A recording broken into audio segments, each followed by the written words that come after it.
Thanks for clicking on the webcast. I'm Laura Queso. Here's the latest from WENY TV News and the Star-Gazette. The Cornell University community is on high alert this morning after 3 alleged sexual assaults took place Sunday morning, all within a 2-hour time span.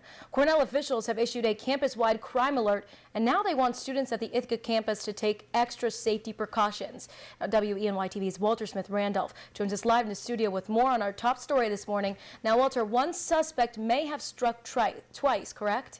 That's right, Laura. These are 3 separate incidents, but the suspects in 2 of the incidents have a very similar description. Police are not saying it's the same suspect at this time, but it's a striking coincidence. Police say 2 women were sexually assaulted in 2 different incidents, and another woman says she was raped. The first incident took place around 2 o'clock Sunday morning in the Lower Hughes parking lot at the east end of South Avenue. A student reported a man grabbed her around the waist from behind and pulled at her shirt.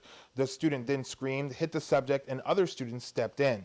The man fled on foot. The second incident took place around an hour and 15 minutes later at 3:15. The victim says she answered a knock at her door at her College Avenue home when a man forced his way into the house. A struggle ensued, and the victim says a man put his arm around her and reached under her dress. The victim says she pushed the man out of her home. Now, that incident was reported around 8 a.m. The victim says she came forward after seeing the crime alert. The third incident took place a half hour later around 3:45. A woman says she was walking near the suspension bridge on University Avenue when a man grabbed her from behind and raped her. The victim says her attacker is a dark-skinned or Hispanic white male around 5'9" to 6 feet tall. She says he fled north across the suspension bridge.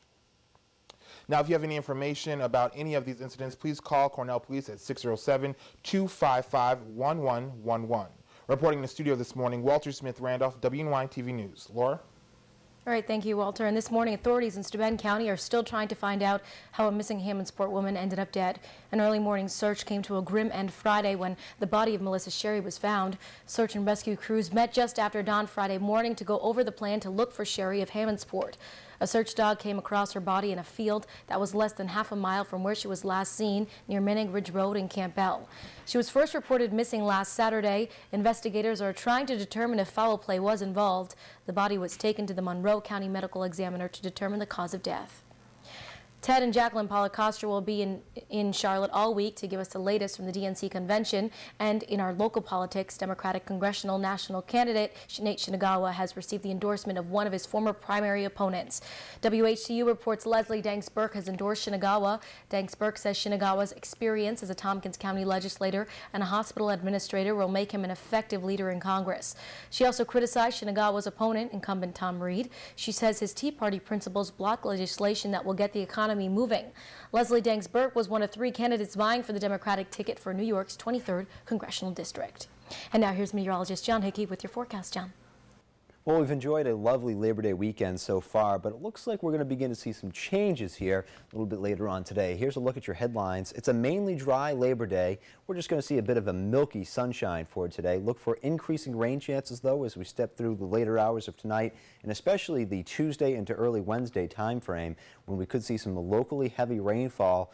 1 to 2 inches possible, potentially some higher amounts, and we'll show you why here in just a bit, but you don't have to worry about that for today. We're looking at quite a bit of sunshine, although it'll be kind of filtered by some of that cloud cover that we're going to be dealing with. Even as we step into the afternoon, notice we're still not looking at any kind of rainfall, but as we head in through the night, we could see some spotty showers develop over the northern tier.